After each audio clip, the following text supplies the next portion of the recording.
All right, welcome back to Tragedy and Hope Live.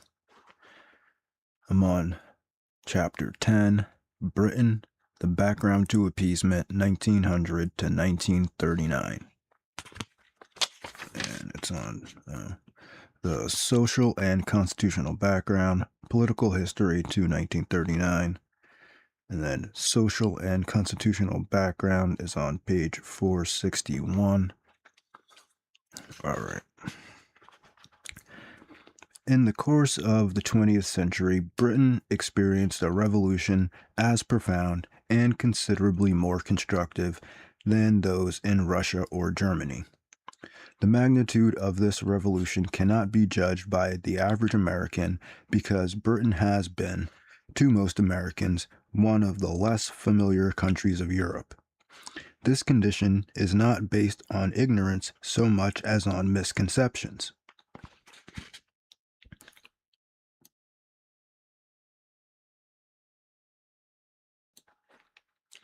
Such misconceptions seem to arise from the belief that the English, speaking a similar language, must have similar ideas.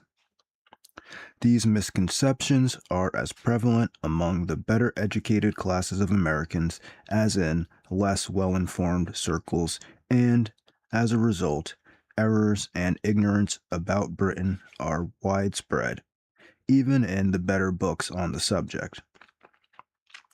In this section, we shall emphasize the ways in which Britain is different from the United States, especially in its constitution and its social structure. From this point of view, the greatest difference between Britain and the United States rests in the fact that the former has no constitution. This is not generally recognized. Instead, the statement is usually made that Britain has an unwritten constitutional basis based on customs and conventions. Such a statement seriously misrepresents the facts. The term constitution refers to a body of rules concerned with the structure and functioning of government, and it clearly implies that this body of rules is superior in its force and is formed by a different process than ordinary statute law. In Britain, this is not so. The so-called constitutional law of England consists either of statutes which differ in no way, either in method or creation or force, from ordinary statutes, or it consists of customs and conventions which are inferior in force to statutes and which must yield to any statute. The major practices of the Constitution of Britain are based on convention rather than on law. The distinction between the two reveals at once the inferiority of the former to the latter. Laws based on statutes and judicial decisions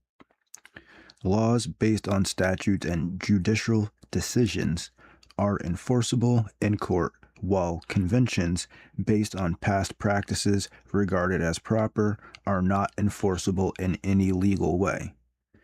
The precedents of the British system of government are generally in nature of conventions which cover the most important parts of the system: the cabinet and the political parties, the monarchy, the two houses of parliament, the relationship between these, and the internal discipline and conduct of all five of these agencies. The conventions of the system have been highly praised and described as binding on men's actions. They are largely praiseworthy, but their binding character is much overrated. Certainly, they are not sufficiently binding to deserve the name of Constitution. This is not to say that a Constitution cannot be unwritten. It is perfectly possible to have an unwritten Constitution, but no Constitution exists unless its unwritten practices are fairly clearly envisioned and are more binding than ordinary law. In Britain, neither of these is true. There is no agreement even on fairly clear-cut issues. For example, every textbook asserts that the monarchy no longer has the power to veto legislation because that power has not been used since the reign of Queen Anne. Yet three of the four great authorities on constitutional law in the 20th century, Sir William Anson, A.V. Dicey, and Arthur Berriedale Keith, were inclined to believe that the royal veto still existed. The customs of the Constitution are admittedly less binding than law. They are not enforceable in the courts. They are not clearly stated anywhere, and, accordingly, their nature, binding or not, is left largely to the interpretation of the actor himself. Since many of the relationships which are covered by conventions are based on precedents which are secret, such as relationships between monarchy and cabinet, between cabinet and political parties, between cabinet and civil service, and all relationships within the cabinet, and since, in many cases, the secrecy of these precedents is protected by law under the Official Secrets Act, the binding nature of the conventions has become steadily weaker.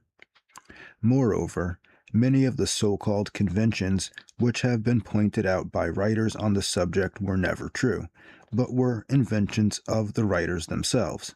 Among these was the convention that the monarch was impartial, a convention which accorded not at all with the conduct of Queen Victoria, in whose reign the rule was explicitly stated by Walter Bagehot. Another convention which appeared in textbooks for years was to the effect that cabinets are overthrown by adverse votes in Parliament. In fact, there have been in the last two generations scores of cases where the cabinet's desires met with an adverse vote, yet no cabinet has resigned as a result of such a vote in over 60 years.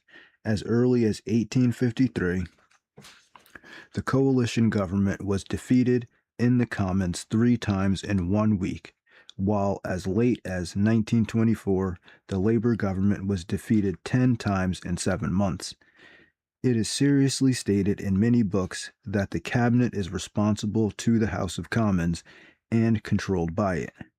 This control is supposed to be exercised by the voting members of the Parliament with the understanding that the government will resign on an adverse vote and can be compelled to do so by the House of Commons' control over supply. This whole interpretation of the British system of government had little relationship to reality in the 19th century and has almost none in the 20th century. In truth, the cabinet is not controlled by the Commons, but the reverse. As W.I. Jennings says in more than one place in his book, Cabinet Government, it is the government that controls the House of Commons. This control is exercised through the cabinet's control of the political party machinery. This power over the party machinery is exercised through control of party funds and, above all, by control of nominations to constituencies. All right, we'll put a post-it note in that, because that's pretty much a conspiracy. That's pretty much how it works here, too.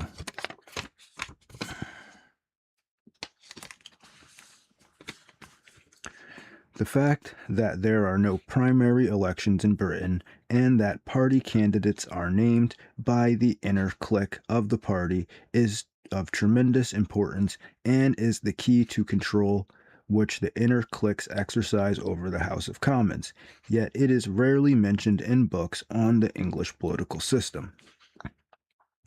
In the United States, the political parties are very decentralized, with all power flowing from the local districts inward to the Central Committee. Any man who wins the party nomination in a local primary and in the election can become a party leader. In Britain, the situation is entirely different. The party control is almost completely centralized in the hands of a largely self-perpetuating inner clique, and this clique, because of the lack of primary elections, has power of approval over all candidates and can control party discipline by its ability to give the better constituencies to the more docile party members. The statements that the Commons control the cabinet through its control over supply is not valid because the cabinet, if it has a majority in Parliament, can force that majority by using the party discipline to pass a supply bill exactly as it forces it to pass other bills. This statement that control of supply provides control of the government was never used to justify the House of Lords' control over the cabinet, although the Lords could refuse supply as well as the Commons could until 1911. Another convention, generally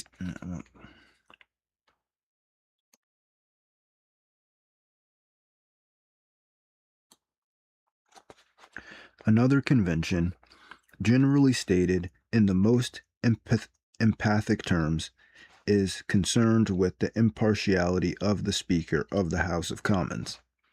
The validity of this convention can be judged by reading Hansard for 1939 and observing the way in which the Speaker protected the members of the government from adverse questioning.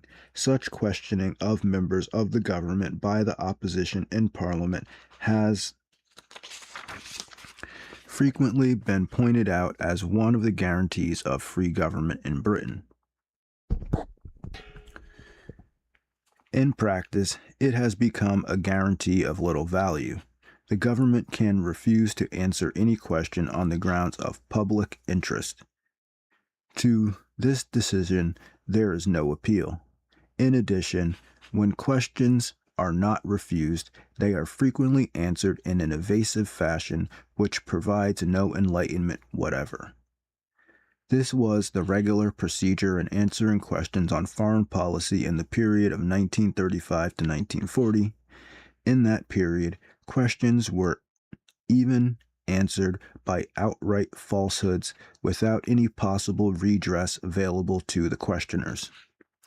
Violation and distortion of the conventions of the Constitution have steadily increased in the 20th century.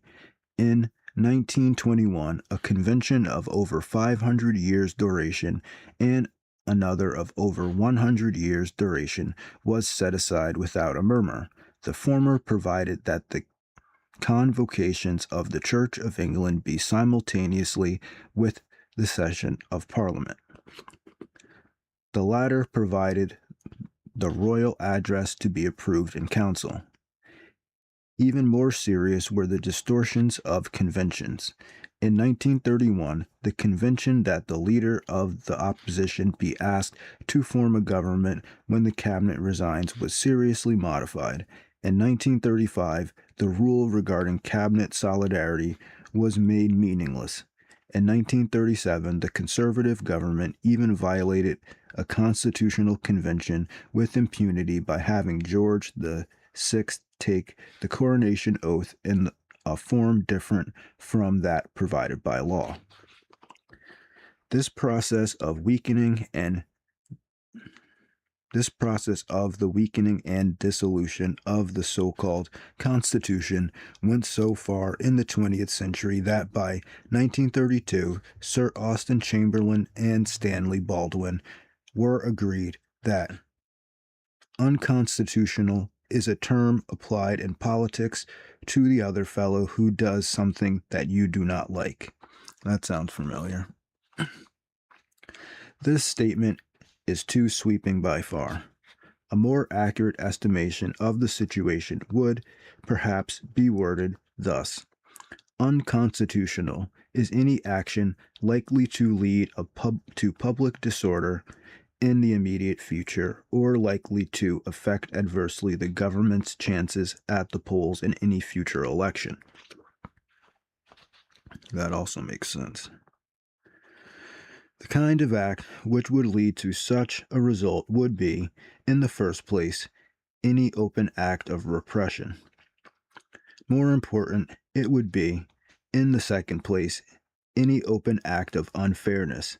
This idea of unfairness, or on its positive side, fair play, is a concept which is very largely Anglo Saxon and which is largely based on the class structure of England as it existed up to the 20th century. This class structure was clearly envisioned in the minds of Englishmen and was so completely accepted that it was assumed without need to be explicitly stated. In this structure, Britain was regarded as divided into two groups, the classes and the masses. The classes were the ones who had leisure. This meant they had property and income. On this basis, they did not need to work for a living. They obtained an education in a separate and expensive system. They married within their own class. They had a distinctive accent, and, above all, they had a distinctive attitude. This attitude was based on the training provided in the special education system of the classes. It might be summed up in the statement that methods are more important than goals, except that this group regarded the methods and manners in which they acted as goals or closely related to goals. This educational system was based on three great negatives, not easily understood by Americans. These were A. Education must not be vocation, that is, aimed at assisting one to make a living. B. Education is not aimed directly at creating or training the intelligence. And C. Education is not aimed at finding the truth. On its positive side, the system of education of the classes displayed its real nature on the school level rather than on the university level. It aimed at developing a moral outlook, a respect for traditions, qualities of leadership and cooperation, and above all, perhaps, that ability for cooperation in competition summed up in the English idea of sport and playing the game. Because of the restricted numbers of the upper class in Britain, these attitudes applied chiefly to one another and did not necessarily apply to foreigners or even to the masses. They applied to people who belonged and not to all human beings. The functioning of the British parliamentary system depended to a very great extent on the possession by the members of the parliament of this attitude. Until the end of the 19th century, most members of Parliament coming from the same class background had this attitude. Since then, it has been lost to a considerable extent in the Conservative Party by the growing influence of businessmen and the declining influence of the older aristocracy, and in the Labour Party by the fact that the majority of its members were never subjected to this formative influences, especially educational, which created this attitude. The loss of this attitude, however, has not been so rapid as one might expect because, in the first place, plutocracy in England has always been closer to aristocracy than in other countries, there being no sharp divisions between the two, with the result that the aristocracy of today is merely the plutocracy of yesterday. Admission from the latter group to the former being generally accomplished in one generation through the financial ability of the first generation of wealth to send its children to select schools of the aristocrats.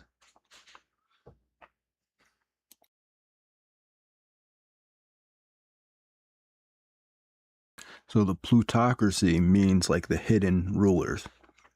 It means like the people that are above the aristocracy. Because the aristocracy is basically like the people that you see, kind of like the presidents, the senators, governors, not all governors, but some governors, some business frontmen like a Bill Gates or a Jeff Bezos that kind of are the frontmen of these larger corporations. Those are like the aristocracy. And then the plutocracy is like whoever has stock in the Bank for International Settlements, whoever has like huge loads of stock that these people that you never hear about, but they own more money than countries, like in investment firms. They don't own it privately, but it's like in trusts and investment firms like BlackRock. Like who owns all the stock in BlackRock? Nobody knows, right? They just know like the front people, right?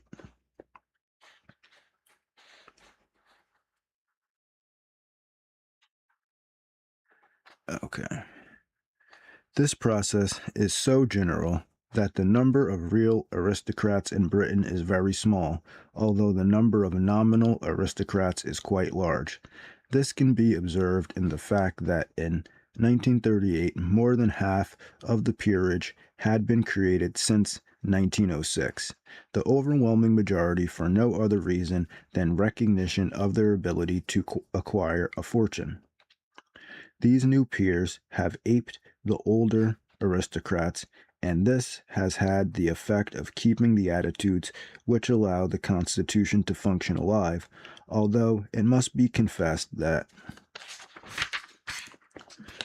the new businessmen leaders in the Conservative Party, like Baldwin or Chamberlain, displayed a more complete grasp of the forms than of substance of the old aristocratic attitude.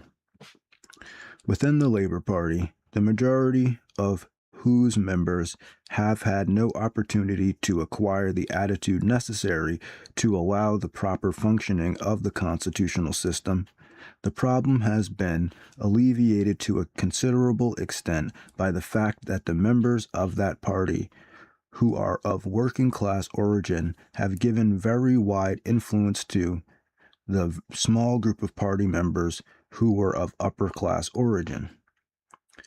The working class members of the Labour Party have proved very susceptible to what is called the aristocratic embrace. That is, they have shown a deference to the points of view and above all to the manners and position of the upper classes, and have done so to a degree which would be impossible to find in any other country where the class lines were not so rigidly drawn as in England. The working class members of the Labour Party, when they entered Parliament, did not reject the old upper class methods of action, but on the contrary, sought to win the upper class approval and to retain lower class support by demonstrating that they could run the government as well as the upper class always had done. Thus, the business class leaders of the Conservative Party and the working class leaders of the Labour Party both consciously sought to imitate the older aristocratic attitude which had given rise to conventions of parliamentary government. Both failed in essence rather than in appearance, and both failed from lack of real feeling for the aristocratic pattern of thought rather than from any desire to change the conventions. The chief element in the old attitude which both groups failed to grasp was the one which we have attempted to describe as emphasis on methods rather than on goals. In government, as in tennis or cricket, the old attitude desired to win, but desired to win within the rules, and this last feeling was so strong as to lead a casual observer to believe that they lacked a desire to win. In parliamentary life, this appeared as a diffidence to the possession of high office or to the achievement of any specific item of legislation. If these could not be obtained within the existent rules, they were gracefully abandoned. This attitude was based to a very considerable degree on the fact that the members of both government and opposition were, in the time of Queen Victoria, from the same small class, subjected to the same formative influences, and with the same or similar economic interests. 40 out of 69 cabinet ministers were sons of peers in 1885 to 1905, while 25 out of 50 were sons of peers in 1906 to 1916 to resign from office or to withdraw any item of projected legislation did not at that time represent any surrender to an adverse group. This was not an attitude which either the new business leaders of the Conservative Party or the working class leaders of the Labor Party could accept.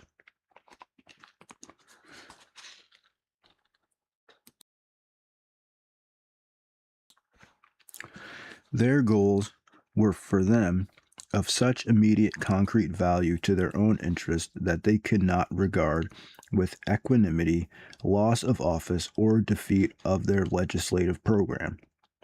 It was this new attitude which made possible at one and the same time the great influence in party discipline and the willingness to cut corners where possible in interpreting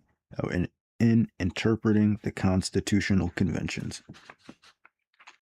The custom of the Constitution thus rests only on a public opinion as sanction, and any British government can do what it wishes so long as it does not enrage public opinion. This sanction is not clearly so effective as might appear at first glance because of the difficulty which public opinion in England has in obtaining information, and also because public opinion in England can express itself only through the ballot, and the people cannot get elections unless the government wishes to give one. All the government needs to do is to prevent an election until public opinion subsides. This can be done by the Conservative much more easily than by the Labor Party, because the Conservatives have had a wider control over the avenues of publicity through which public opinion is aroused, and because the actions of a Conservative government can be kept secret more easily, since the Conservatives have always controlled the chief other parts of the government which might challenge a government's actions. The first point will be discussed later. The second point can be amplified here. The Commons and the Cabinet are generally controlled by the same party, with the latter controlling the former through the party machinery. This group can do what it wishes with a minimum of publicity or public protest only if the other three parts of the government cooperate. These three parts are the monarchy, the House of Lords, and the civil service. Since all three of these have been traditionally conservative, a conservative government could generally count on their cooperation. This meant that a conservative government, on coming to power, had control of all five parts of the government, while the Labor government had control of only two.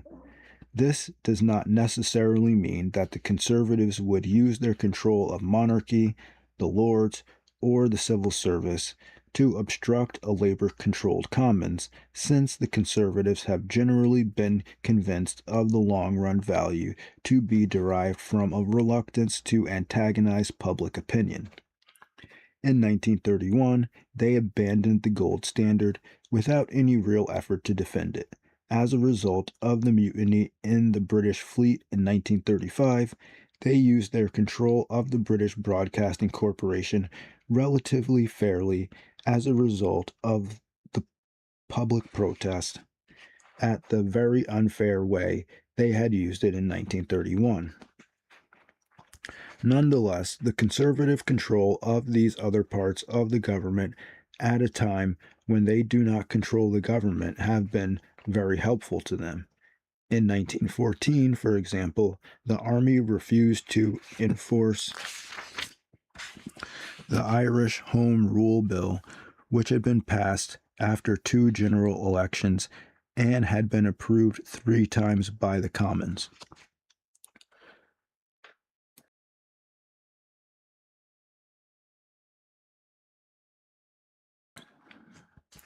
The army, almost completely conservative, not only refused to enforce this bill, but made it clear that any showdown on the issue, its sympathies would be with the opponents of the bill. This refusal to to obey the liberal government of the day was justified on the grounds that the army's oath of loyalty was to the king and not to the government. This might well be a precedent for a rule that the conservative minority could refuse to obey the law and could not be forced by the army, a privilege not shared by a liberal or labor minority. Again, in 1931, George V, on the resignation of MacDonald, did not call upon the leader of the opposition to form a government, but encouraged an intrigue which tried to split the Labor Party and did succeed in breaking off 15 out of 289 Labor ministers of Parliament. MacDonald, who died then represented no party. MacDonald, who then represented no party, became prime minister on a majority borrowed by the king from another party. That the king would have cooperated in such an intrigue in the favor of the Labor Party is very dubious. The only satisfaction which Labor had was in defeating the secessionists in the election of 1935, but this did little to overcome the injury inflicted in 1931. Or again, in 1929 to 1931, under the second Labor government, the conservative House of Lords prevented the enactment of all important legislation, including a Trades Dispute Act, the long-needed democratization of education, and electoral reform. For any act to pass over the opposition of the Lords, it must, since 1911, be voted in the Commons 3 times in identical form in not less than 2 years. This meant that the Conservatives have a suspensive veto over the legislation of opposition governments. The importance of this power can be seen in the fact that very few bills ever became law without the Lords' consent. Unlike the government of the United States, that of England involves no elements of federalism or separation of powers. The central government can govern in respect to any subject, no matter how local or detailed, although in practice it leaves considerable autonomy to counties, boroughs, and other local units. This autonomy is more evident in regard to administration or execution of laws than it is in regard to legislation. The central government usually blocking out its wishes in general legislation, leaving the local authorities to fill in the gaps with administrative regulations and to execute the whole under supervision of the central authorities. However, the needs of the local government, as well as the broadening scope of the general governmental regulations, have made a congestion of legislation in Parliament so great that no member can be expected to know much about most bills. Fortunately, this is not expected. Voting in Parliament is on strictly party lines, and members are expected to vote as their party whips tell them to, and are not expected to understand the contents of the bills for which they are voting. Wow. Sounds just like the United States, too. Like, are they really expected to read those, like, huge bills, like, every day? Everybody knows they don't read them. There is no separation of powers. The cabinet is the government and is expected to govern not only within the law, but, if necessary, without law or even against the law. There is no limit on retroactive legislation, and no cabinet or parliament can bind its successors. The cabinet can enter into war without parliament's approval or permission. It can expend money without parliament's approval or knowledge, as was done in 1847 for relief in Ireland, or in 1783 to 1883 in regard to Secret Service money. It can authorize violations of the law, as was done in regard to payments of the Bank of England in 1847 and 1857 or in 1931.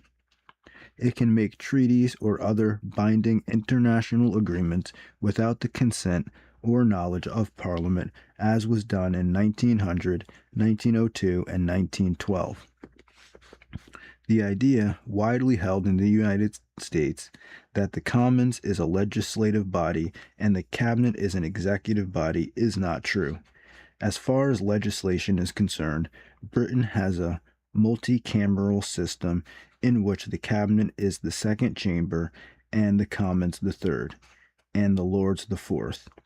Of these three, the Conservatives always have control of the Lords, and the same party generally has control of the other two.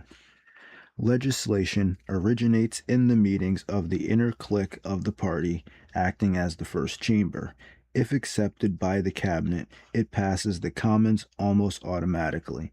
The Commons, rather than a legislative body, is the public forum in which the party announces the decisions it has made in secret party and cabinet meetings and allows the opposition to criticize in order to test public reaction. Okay, we'll put a post-it note in that because that's pretty much how Congress works too. Like if you notice the one that I did on the on the CISA, whatever, where it's like the new internet laws, where it was like misinformation, disinformation, and malinformation, right? That was like the whole thing. They already decided to make these laws, and the only reason why they were even discussing them in Congress was just to see public opinion.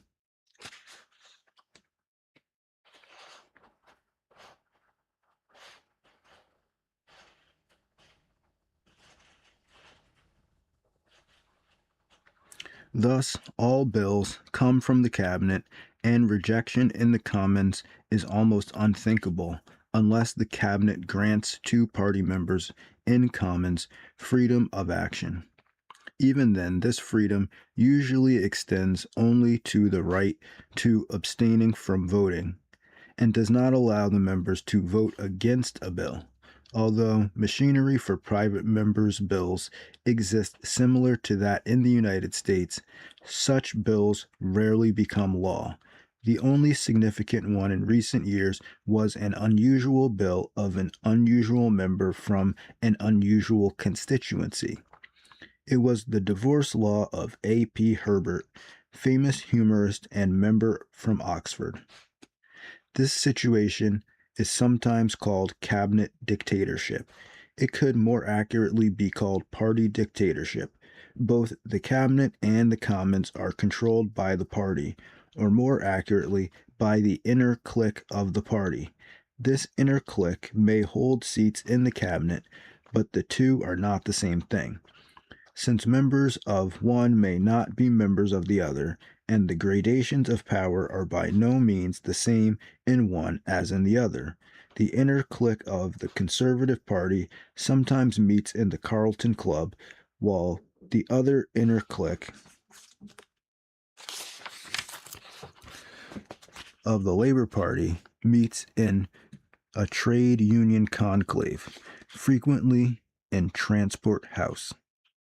The implications here that the Cabinet controls the Commons, that the Commons will never overthrow the Cabinet, and that it will not reject legislation acceptable to the Cabinet is based on the assumption that the party has a majority in Commons.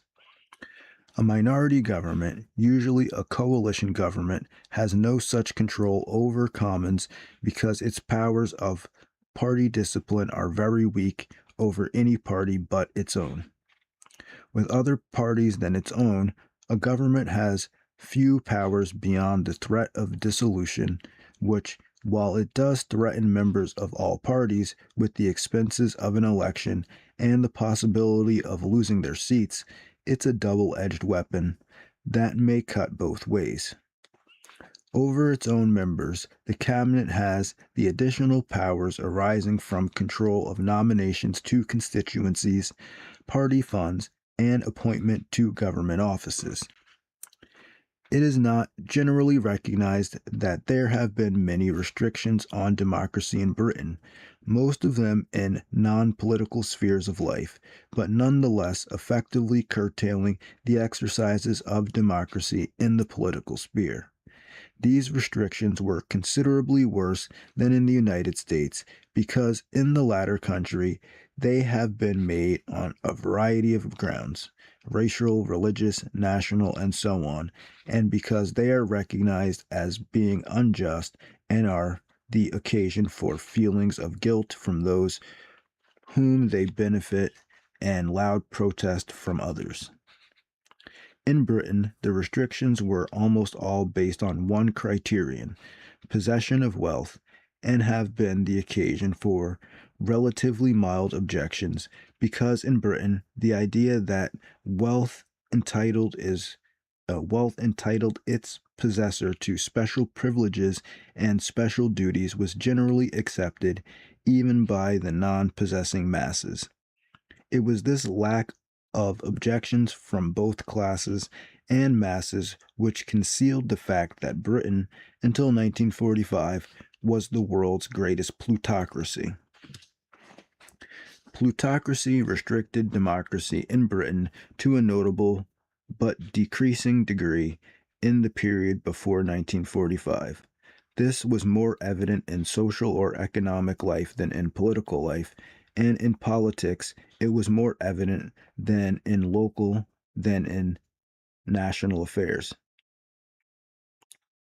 A political life, in political life, government had restricted suffrage, householders and their wives, in some localities only half as many in national suffrage.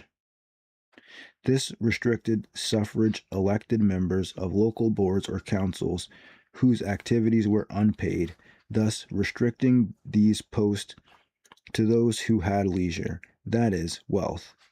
In the local government, the old English tradition that the best government is a government by amateurs, which is equivalent to saying that the best government is government by the well to do, still survived. These amateurs were aided by paid secretaries and assistants who had the necessary technical knowledge to handle the problems that arose.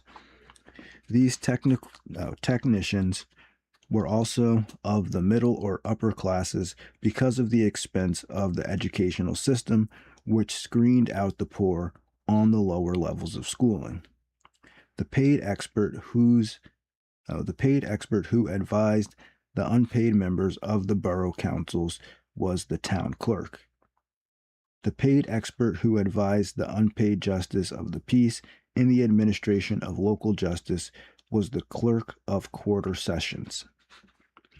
In national politics, the suffrage was wide and practically unrestricted, but the upper classes possessed a right to vote twice because they were allowed to vote at their place of business or their university as well as their residence. Members of Parliament were, for years, restricted to the well-to-do by the expenses of the office and by the fact that the members of Parliament were unpaid. Parliament for members was adopted first in 1911 and payment for members was adopted at first in 1911 and fixed at £400 a year. This was raised in 1936 to £500 with an additional £100 for expenses. But the members' expenses in Commons were so great that a Conservative member would need at least £1,000 a year additional income, and a Labour member would need about £350 a year additional. Moreover, each candidate for Parliament must post a deposit of £150, which is forfeited if he does not receive over 1/8 of the total vote. This deposit amounted to more than the total annual income of about 3/4 of all English families in 1938 and provided another barrier to the great majority if they aspired to run for Parliament. As a result of these monetary barriers, the overwhelming mass of Englishmen could not participate actively in politics unless they could find an outside source of funds. By finding this source in labor unions in the period after 1890, they created a new political party organized on class basis and forced the merger of the two existing parties into a single group that also organized on a class basis. From this point of view, the history of the English political parties could be divided into three periods at the years 1915 and 1924. Before 1915, the two major parties were the Liberals and the Unionist Conservatives. After 1924, the two major parties were the Conservatives and Labor. The decade 1915 to 1924 represented a period in which the Liberal Party was disrupted and weakened.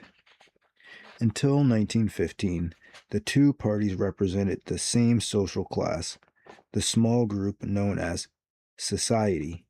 In fact, both parties, conservative and liberals, were controlled from at least 1866 by the same small clique of society. This clique consisted of no more than a half a dozen chief families, their relatives and allies, reinforced by an occasional recruit from outside.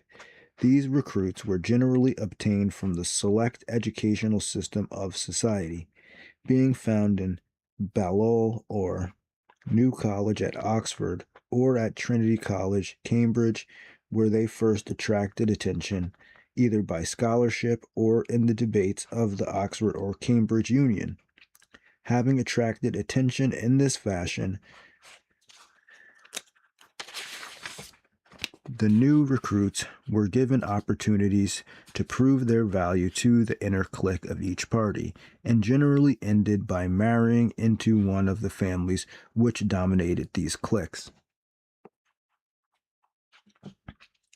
At the beginning of the 20th century, the inner clique of the Conservative Party was made up almost completely of the Cecil family and their relatives.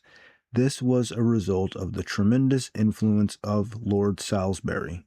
The only important autonomous powers in the Conservative Party in 1900 were those leaders of the Liberal Party who had come over to the Conservatives as a result of their opposition to Gladstone's project for Home Rule in Ireland. Of these, the most important example was the Cavendish family, Dukes of Devonshire and Marquis of Harrington.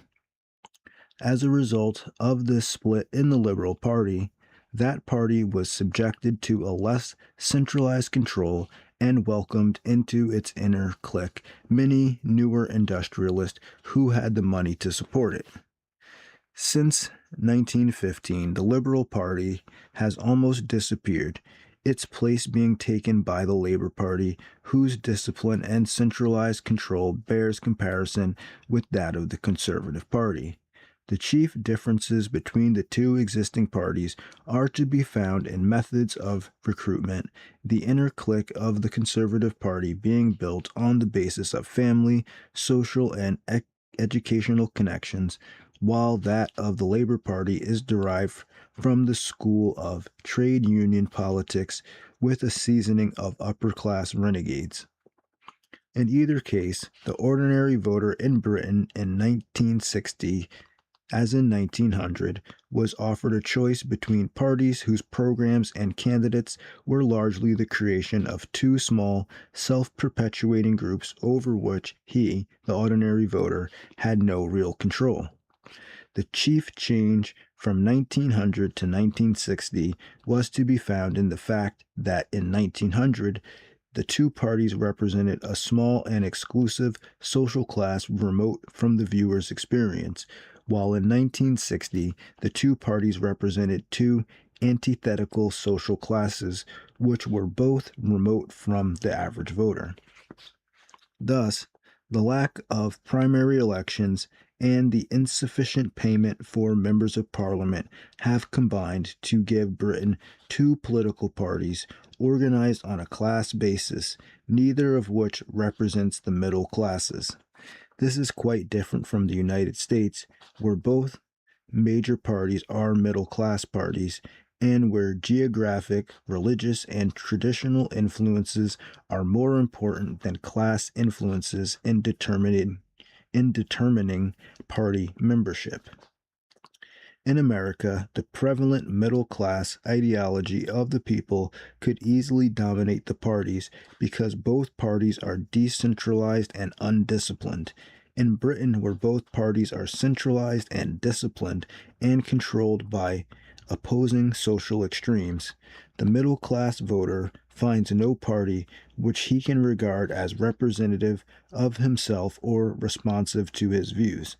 As a result, by the 1930s, the mass of the middle classes was split. Some provided continued support for the Liberal Party, although this was recognized as relatively hopeless. Some voted conservative as the only way to avoid socialism, although they objected to the proto-fascism of many conservatives. Others turned to the Labor Party in the hope of broadening it into a real progressive party. A study of the two parties is revealing. The Conservative Party represented a small clique of the very wealthy, the 0.5%, who had incomes of over £2,000 a year. These knew each other well and were related by marriage, went to the same expensive schools, belonged to the same exclusive clubs, controlled the civil service, the empire, the professions, the army, and big business. Although only 1/3 of 1% of Englishmen went to Eton or Harrow, 43% of Conservative members of Parliament in 1909 had gone to these schools, and in 1938 the figure was still about 32%. In this last year, 1938, there were 415 Conservative MPs. Of these, 236 had titles and 145 had relatives in the House of Lords. In the cabinet which made the Munich Agreement were 1 marquis, 3 earls, 2 viscounts, 1 baron, and 1 baronet. Of the 415 Conservative MPs at the time, only 1 had had poor parents, and only 4 others came from the lower classes. As Duff Cooper, Viscount Norwich, said in March 1939, "It is as difficult for a poor man, if he be a Conservative, to get into the House of Commons as it is for a camel to get through the eye of a needle."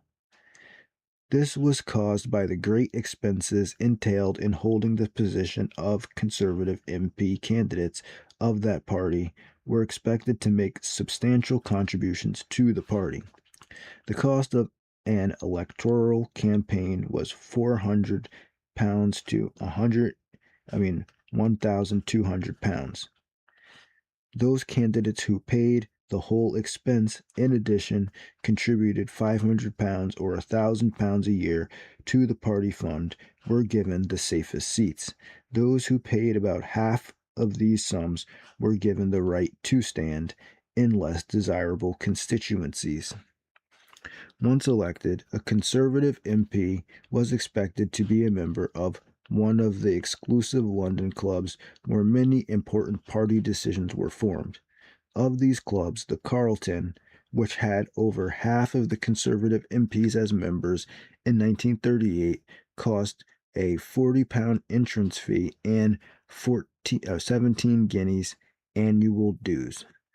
The City of London Club, with a considerable group of Conservatives in its rolls, had an entrance fee of 100 guineas and an annual dues of 15 guineas. Of 33 Conservative MPs who died, leaving recorded wills in the period before 1938, all left at least 10,000, while the gross estate of the group was 7,199,150. This gave an average estate of 218,156. Of these, 33, 14 left over, £100,000 each, 14 more left from 20,000 to 100,000, and only 5 left between 10,000 and 20,000. Of the 415 ministers of parliament on the conservative side in 1938, 44%, or 181, were corporation directors, and these held 775 directorships. As a result, almost every important corporation had a director who was a conservative MP.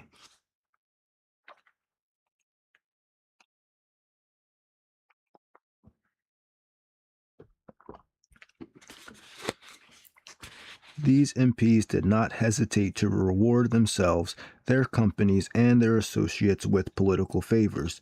In 8 years, 1931 to 1939, 13 directors of the Big Five banks and 2 directors of the Bank of England were raised to the peerage by the Conservative government.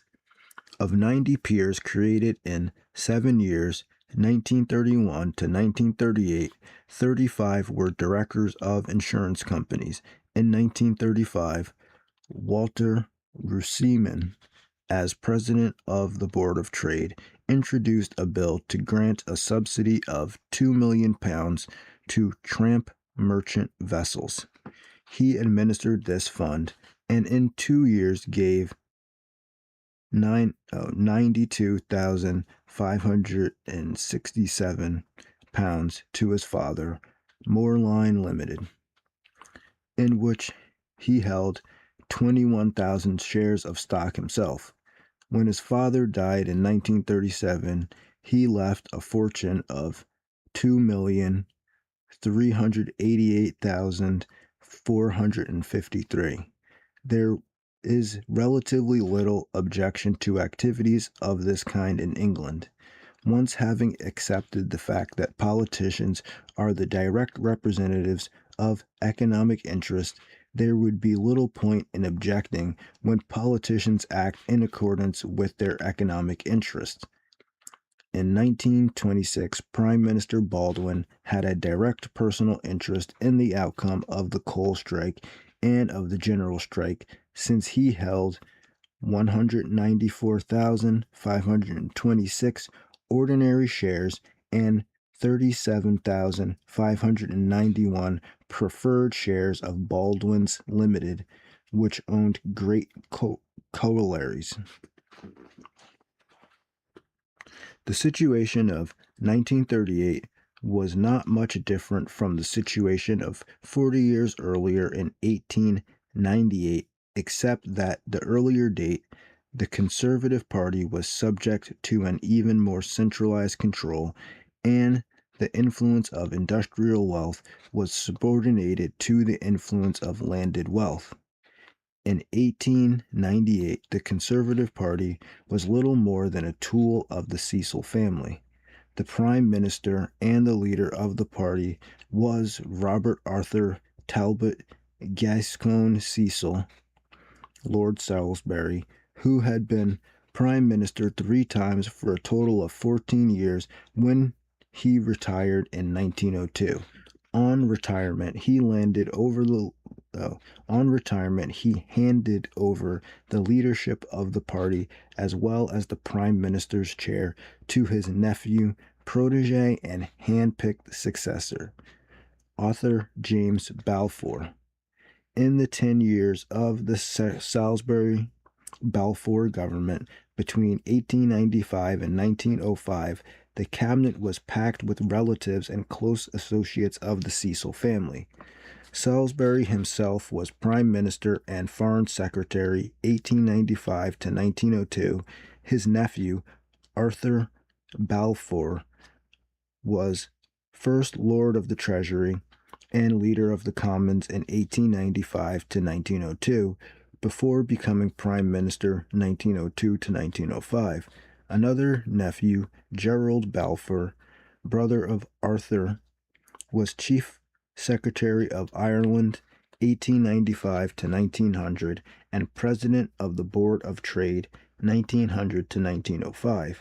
Lord Salisbury's son and heir, Viscount Cranborne, was Undersecretary for Foreign Affairs, 1900 to 1903, and Lord Privy Seal, 1903 to 1905. Salisbury's son-in-law, Lord Selborne, was Undersecretary for the Colonies, 1895 to 1900, and First Lord of the Admiralty, 1900 to 1905. Walter Long, a protege of Salisbury, was President of the Board of Agriculture, 1895 to 1900, President of the Local Government Board, 1900 to 1905, and Chief Secretary for Ireland, 1905 to 1906. George Curzon, another protege of Salisbury, was Undersecretary for Foreign Affairs, 1895 to 1898, and Viceroy of India, 1899 to 1905. Alfred Lyttelton, Arthur Balfour's most intimate friend, and the man who would have been his brother-in-law except for his sister's premature death in 1875, an event which kept Balfour a bachelor for the rest of his life, was Secretary of State for the Colonies.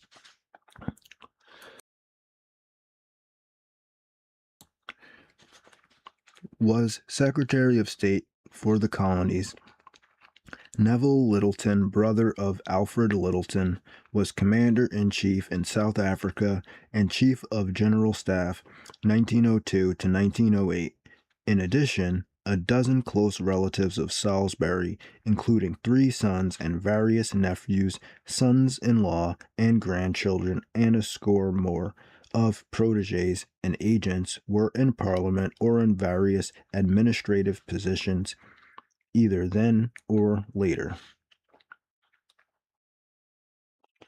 All right.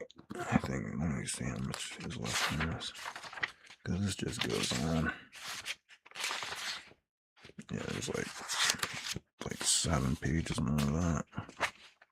Okay, so you can kind of see that Parliament is set up kind of in the same type of cartel system, which is what George Orwell wrote about in 1984. He was always referencing that there was an inner party, and then there was an outer party, and then there was just the proles, which is like, even though it's referencing communism because it's like the proletariat, really in this system it could be the masses, because that was one of the things that they expressed in the book, was that the inner party and the outer party were more concerned with monitoring each other because they were the only people in the system that had any power.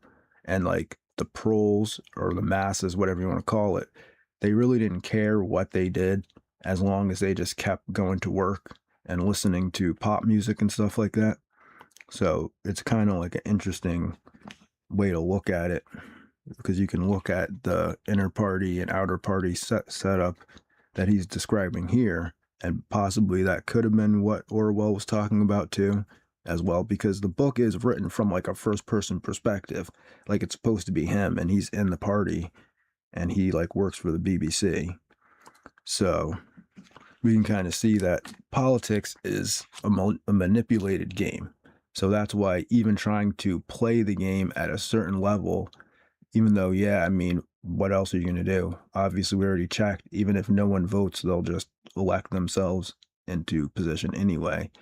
But you can see it's kind of rigged. It's a similar thing in the United States where you just can't get the nomination if you're not accepted by the party, right?